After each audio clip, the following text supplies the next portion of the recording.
Hello and welcome to Beating BDD, a new podcast about body dysmorphic disorder from the BDD Foundation in the UK. My name's Claire Atherton, and in this first episode I'll be speaking to Rob Willson. Rob's a London-based CBT therapist who specialises in researching and treating OCD, BDD and health anxiety. He's trained to supervise other CBT therapists and co-authored several books such as Overcoming Body Image Problems, including Body Dysmorphic Disorder. Rob's also chair of the BDD Foundation, the world's first charity exclusively devoted to BDD, which makes him the obvious person to kickstart this podcast. Here's what he had to say about how to recognise and treat the disorder and what to do with all that spare attention when you're cured. So, hi Rob, thank you very much for being the first ever guest on Beating BDD for the BDD Foundation. Hi Claire, thank you very much for having me. You're very welcome, and a special thanks for agreeing to be interviewed in a hermetically sealed room with no fan on one of the muggiest days of the year. That's special. Kudos to you. Thank you. But I thought, as you're the chair of the BDD Foundation, it might be interesting if you could tell me a little bit about the work of the foundation and also how you're hoping that the podcast might support that work.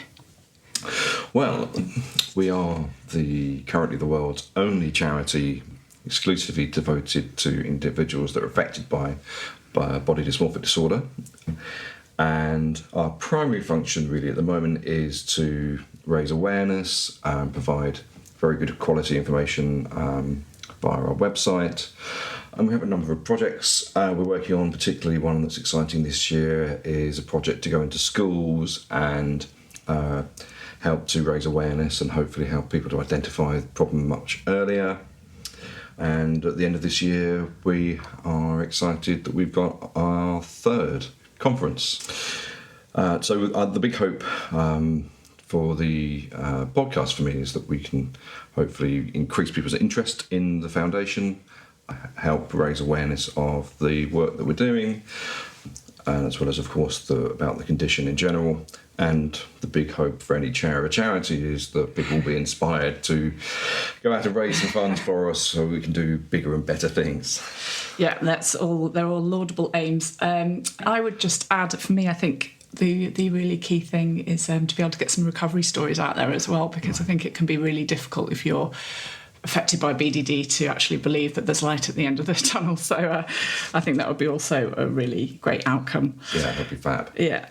So as it's the first ever episode, I thought maybe we could start with you talking through the disorder a little bit, the signs to look out for, treatment options, those kinds of things. So absolutely. So I should start with diagnosis then. So if someone came to see you with suspected BDD, what would you be looking for in terms of behaviour and thought processes?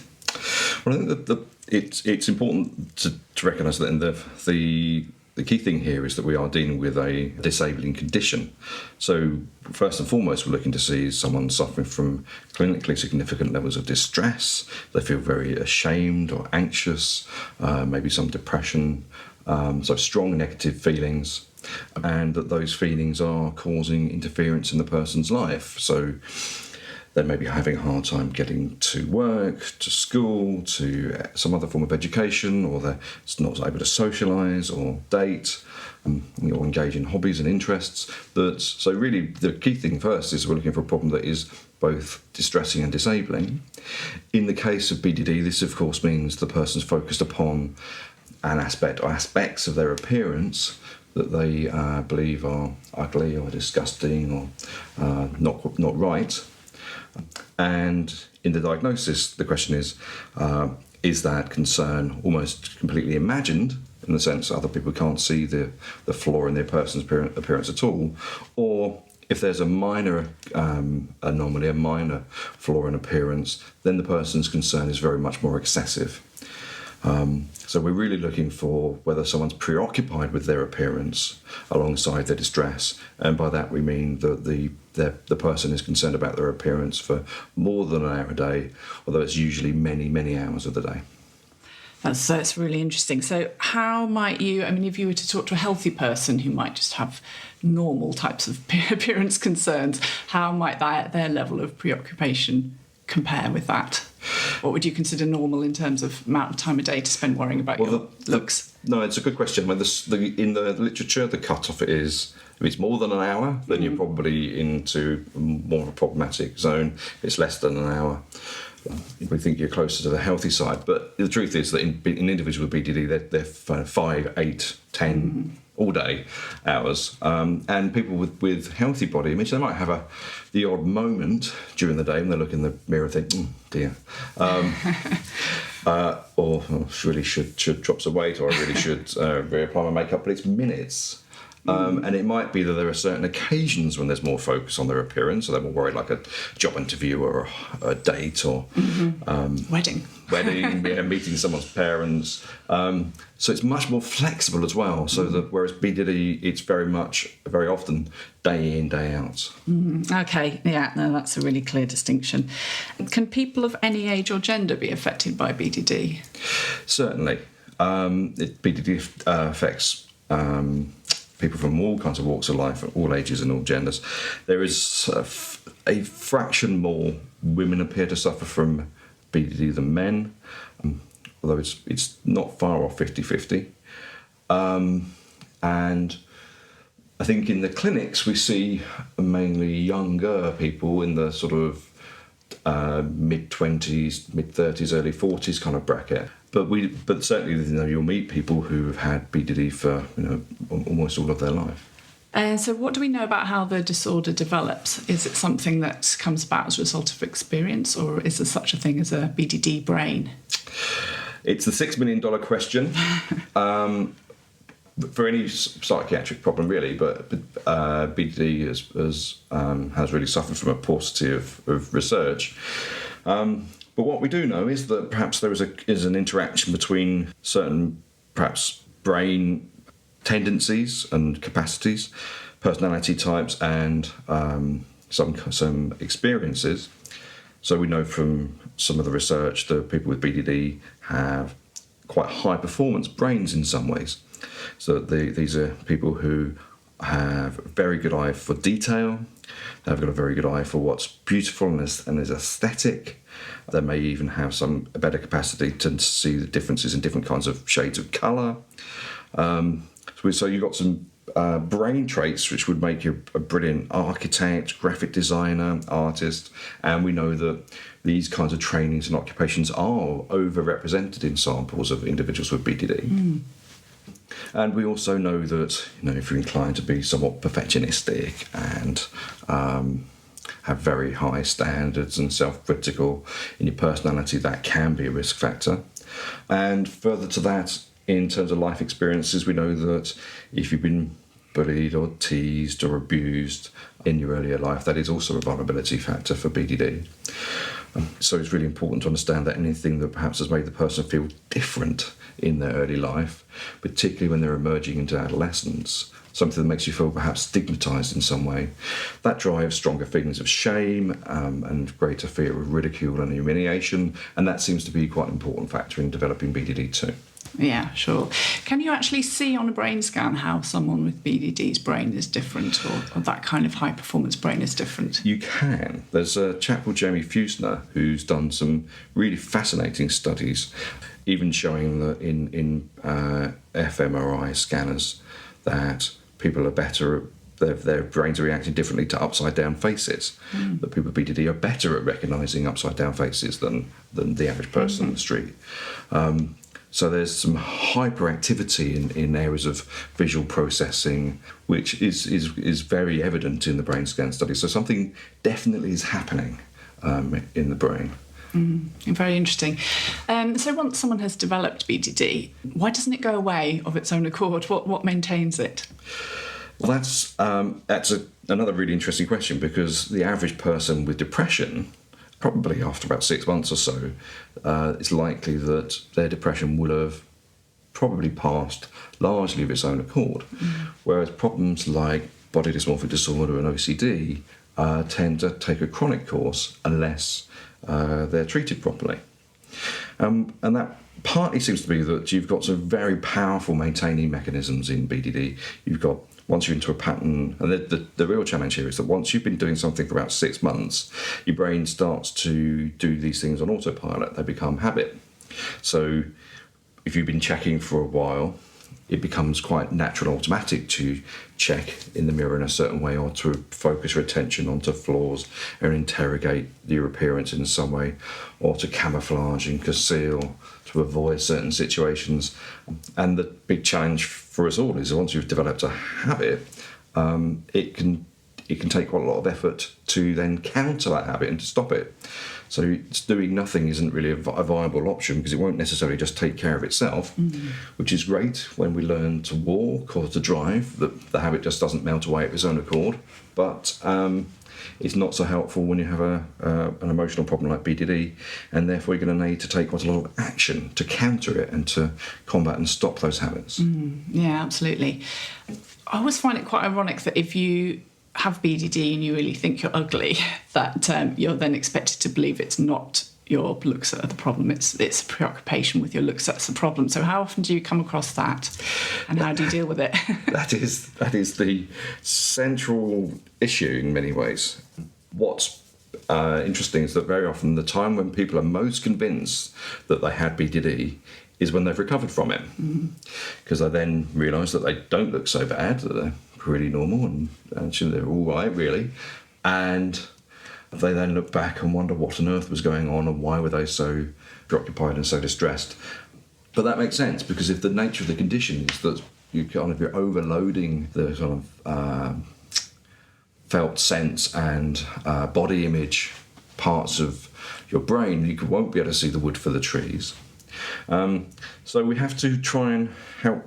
I mean, sometimes it's helpful for people just to read. I mean, you've already mentioned inspirational stories and reading some literature around the diagnosis of BDD and understanding that there are at least recognisable behaviours like mirror checking or mirror avoidance, even camouflaging, concealing, researching cosmetic and dermatological solutions. Sometimes it's helpful to lock down that there are outputs that are reminiscent of other individuals with BDD that fit the profile of comparing, of preparing too much, these kinds of things. So there's enough evidence to maybe help someone to be open to the possibility that this is BDD rather than purely just an ugliness problem. What many people say, of course, is that they think they might have BDD and ugly. Yes. So we have to say, well, that again, that's what most people say, and it's a very normal reaction. But how about we test that theory? Let's see whether this is truly a psychological problem, a problem of being worried or preoccupied with your appearance, and we'll find out best how valid that is by seeing what happens if we treat it as if it's a worry or preoccupation problem. And if we're right about that, if we're right that it's BDD, it will respond well to an anti-BDD treatment, and then things will change. So that brings me nicely to my next question, which was what might treatment involve?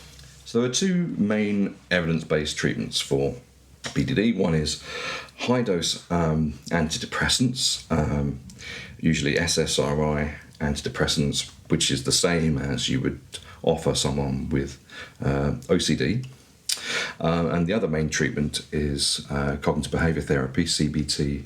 But it does need to be CBT that's very much specialised and is focused upon treating BDD and focused upon reducing safety-seeking strategies, reducing avoidance, reducing self-focused attention, externalising one's attention, and really working on mental activities like comparing and scrutinising, analysing. So really getting into the details and the complexities of the various strategies the person has begun to use because of their concerns about their appearance, helping them face their feared and avoided situations and start to really help them train their brain out of their kind of BDD mode. Is there a typical treatment duration, or does it massively vary? It's always going to vary a bit. In the outcome studies, you're going to, I think, have a range of roughly about 20 sessions, give or take, for treating BDD. But it's important to understand that those outcome studies generally are aiming for an improvement in symptoms. They're not necessarily looking to completely rid someone of their BDD. So we would all, in many of the big studies, often say we'd want more time. And to really, truly break free from BDD, it may take many months of hard work, but it's rare that someone's going to do well with fewer than, say, 12 to 20 sessions. You've said in other interviews that you aim to cure BDD rather than manage it. Why do you believe in that so strongly? Partly it's a reaction to having had a quite extraordinary experience when we first started out in our very first trial, helping people with BDD back in, I think this was published back in 1996. And when one would speak with colleagues, psychiatrists, therapists, so on, psychologists, about trying to run a trial for treating BDD, it was quite remarkable how much pessimism there was about, literally people would say, you can't help those people. And I think because there's been a lot of pessimism, that partly drove, it's a bit of a vicious cycle, there wasn't that much research being done, because people like to publish cool-looking results, and if you don't think you're going to get cool results, people don't do the studies. But also, both BDD and OCD have suffered from quite a lot of confusion as to whether they're kind of neurological problems or they're very much brain problems and need lots of medication, and they've been poorly understood and therefore poorly treated. So there was for a long time, I think there's a bit of a vicious cycle in the sense of not enough good quality treatment was driving a very pessimistic outcome, and a lot of clinicians, a lot of GPs, psychiatrists and therapists would say that BDD is sort of a problem that you can maybe manage, but it's something you've got to learn to live with. But that's not really good enough. As far as I'm aware, we get one shot at life, and you want that to be the best possible quality and have as much freedom as possible. So for every person, we should be aiming to help them get as far down the road as being cured as we possibly can. And when you meet someone who really then is able to say that they're dating, they're back at university or they're back at work, they're having more fun socialising than they have done in a very long time, and when they look in the mirror they think, I'm all right, I'm not so bad. That's a really inspiring outcome, and that's something we would want to try and help everybody to achieve ultimately. Yeah, I can see that would be really strong motivation. Have you noticed any particular patterns in the things people struggle with during treatment? The big struggle is the same struggle that makes it hard for people to begin, which is where things flip back into it feeling as if the problem isn't a psychological problem, it is really the way that I look. That can sometimes happen it might just be that you've had a bad day and other things, other stressors in life have kind of brought your mood down, and that then means that the negative and unhelpful thoughts in BDD get better grip. Sometimes it might be because someone's had a bad date or a rejection. It might be there's been an experience where you feel you've been treated poorly in a shop even, where there's a sense in which somehow I've been treated differently because of the way I look. And it may well be that what's happened is you have been treated poorly or been treated differently, you have been rejected. And it may be for a bunch of factors, but because BDD is sort of sitting there ready to grasp onto that and say, told you, it's because you're ugly. You were stupid, really, to start to think anything else. And then that, for anything that gives you a sense of feeling humiliated or ashamed, I think really turbocharges BDD. It really brings those feelings of ugliness right back to the fore. And then you've oftentimes got a bit of a period of just helping someone to normalise that experience again, see it as being part of the classic journey of recovery, and just supporting them to just bring themselves back on track and get back into the groove of seeing what happens if you treat it as if it's an appearance problem again. So do you find that those sorts of problems tend to happen towards the end of treatment, as in when people have started to almost let their guard down and think, I'm better? It's interesting that can sometimes be a tricky time. That if something happens, particularly if the person feels they've been rejected or ridiculed in some way, it's as if things come kind of crashing back. But to be honest, that old way of thinking that one's appearance is disgusting, defective, ugly, and so on, that takes quite a long time to truly go away or to be truly replaced by an alternative. So for quite a while, it's always there sitting waiting to be activated. So it can happen at any time in treatment. So potentially you might have completely stopped all the behaviours, but the thoughts are still ticking along there in the background. Yes, it's as if your brain can run different tracks. So maybe someone more develops a anti-BDD or non-BDD frame of mind, and they begin to be able to see themselves and the world around them in a kinder, less critical, less self-focused kind of way. But the old style of thinking, the old beliefs are still sitting there, and it's as if your mind could be derailed from one groove to the other groove, and it can kind of come crashing back quite quickly. And it's a tough problem. You've got to kind of really be ready to really kind of grit your teeth and persevere and really dig deep sometimes, and keep pushing to keep supporting and strengthening that alternative until it's so robust that it's very hard to unsettle it. And that takes a while. Yeah. So let's say someone's gone through treatment to all intents and purposes, they're cured of BDD. What happens to all that really intense attention that they've been placing on their looks? Well, that's a very important point in recovery, in maintaining recovery. We have some good insights from the work on relapse prevention in OCD, which is that it's really important to engage in hobbies, interests, further education in different ways, really getting back into absorbing pursuits, things that are going to really capture your attention, so that when you're on the bus on the way home from work, your mind is flitting back to how you're going to crush your opponent in the next tennis game, not what people might be thinking about your appearance. For some people, they would have had their concerns about their appearance since, say, 12 years of age, for example, very early adolescence, maybe even earlier than that, and they may have had easily 10 to 15 years of having BDD before seeking or accessing help. So sometimes it's important to really step back and check out what you really want to be about as a person, what your values are, what your value directions in life are.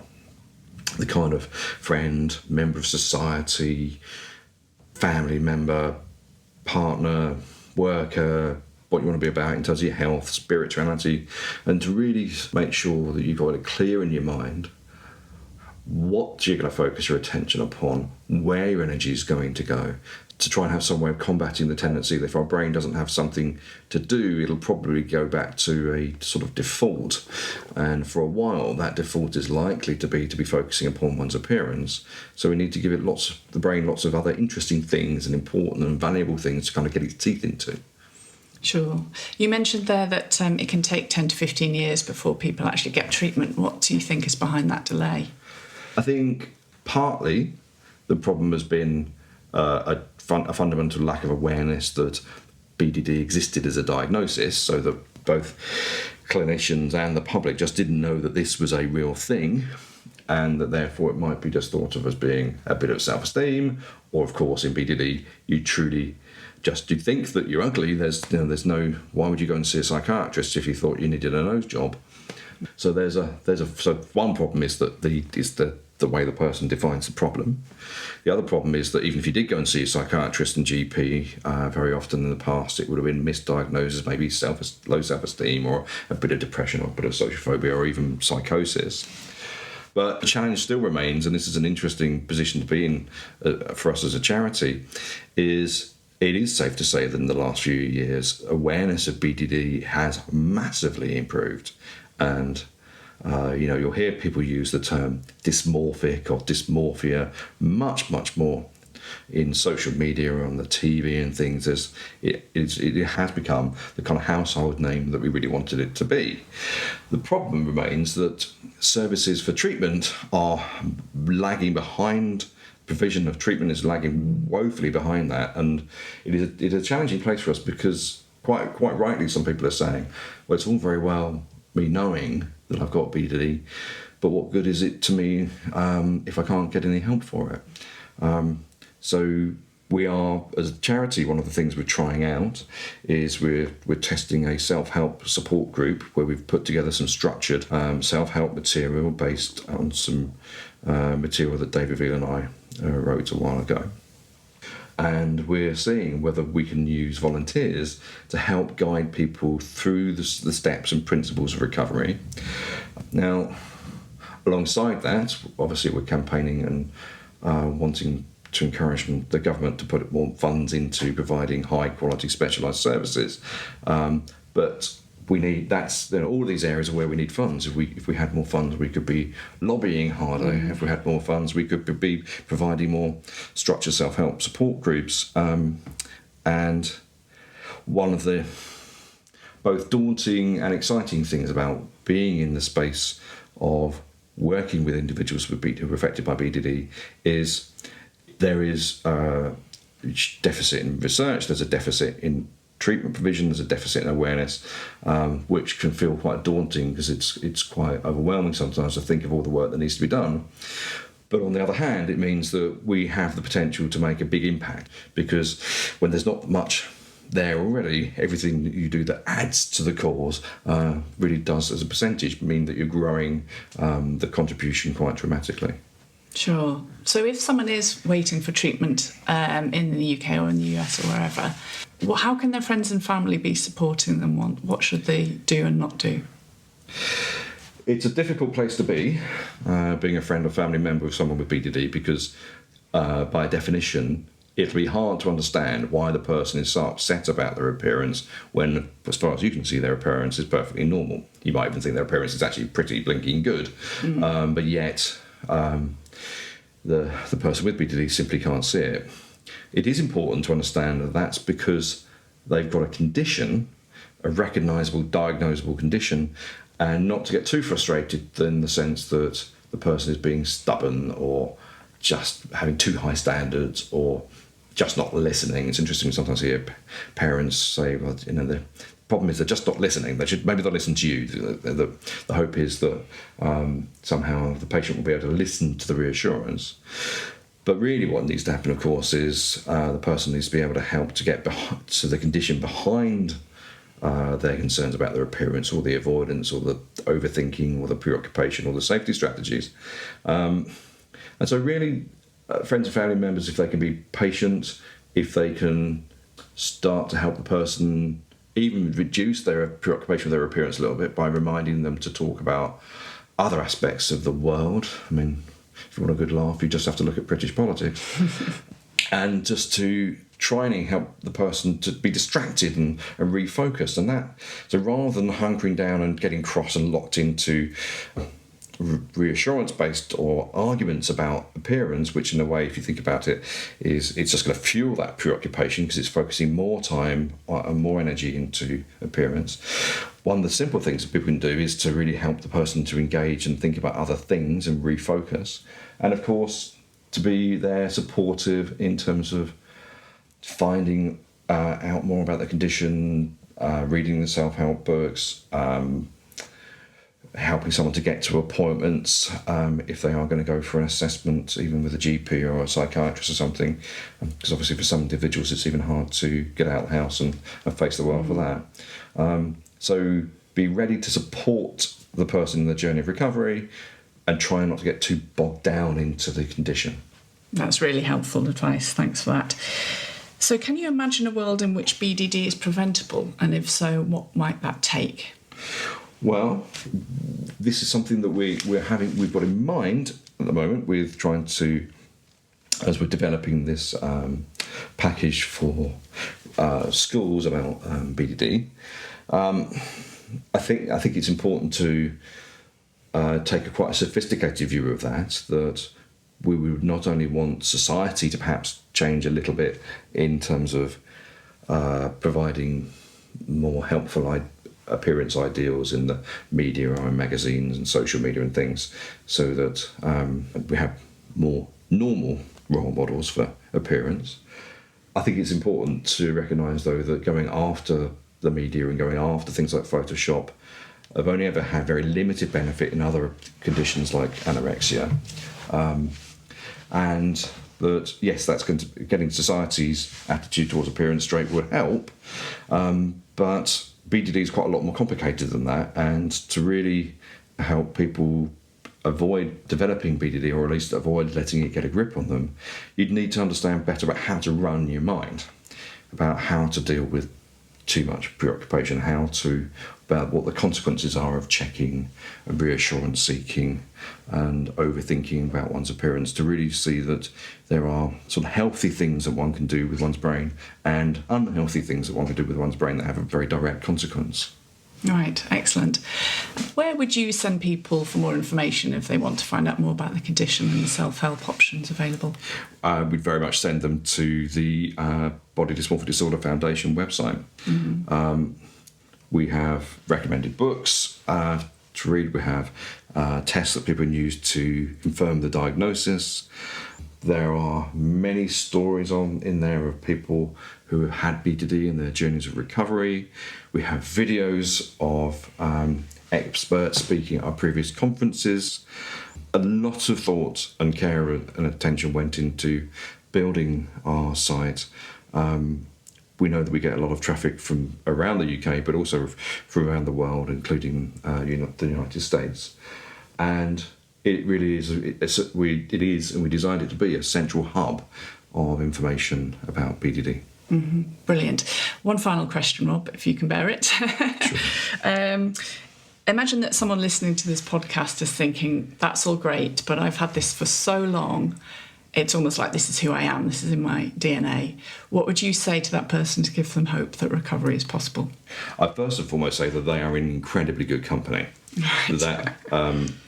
That's something we'd hear a lot. You think about a condition that typically people have 10 to 15 years before they seek help. And then very often actually getting through to good quality help can be a bit of a struggle in some cases. And that it's important to think that, well, one of the things that I hold in mind a lot is that it's really, once you've got past that point that your brain has picked up a habit, once you're sort of 6 months in, you're not really going to do that much more damage. You don't get better at walking, particularly once you learn to walk. Most of us don't get better at driving once we learn to drive. You sort of plateau. And yes, things can get worse because BDD maybe has an impact on a person's life, and opportunities are missed, and damage is done, and that is terrible. And it's one of the reasons we hate the problem and want to get rid of it. But duration doesn't really predict outcome very much in the research trials. Again, some of this we have to learn from other conditions like OCD. But really, the things that predict outcome are things like how early can we get someone to engage in the treatment. So if you've had the problem for 20 or 30 years, but after the first session of treatment you really start to roll your sleeves up and get stuck in, you're very likely to do well, because if you start as you mean to go on in any project, it's likely to produce good outcome. And this is at the end of the day, this is obviously a complex and can be very severe and damaging as a problem, but it's a problem. And problems need defining. They need some thought in terms of mapping out how the problem works, and then they need a solution. And if you are thoughtful and persistent and keep practicing, keep working at it, it's hard to see how you can't improve. Great, thank you. It's a really positive note to end on. Thanks very much for your time, Rob. Really appreciate it, and hopefully we'll speak to you again one day. Thank you very much for having me. No problem. I hope you enjoyed the interview with Rob. You can tell us what you think and keep an eye out for more episodes by following the BDD Foundation on Instagram, Twitter, YouTube and Facebook. We're also on iTunes. Just search for Beating BDD. In the meantime, please remember this podcast isn't therapy, so do seek help from a trained professional. Thanks for listening.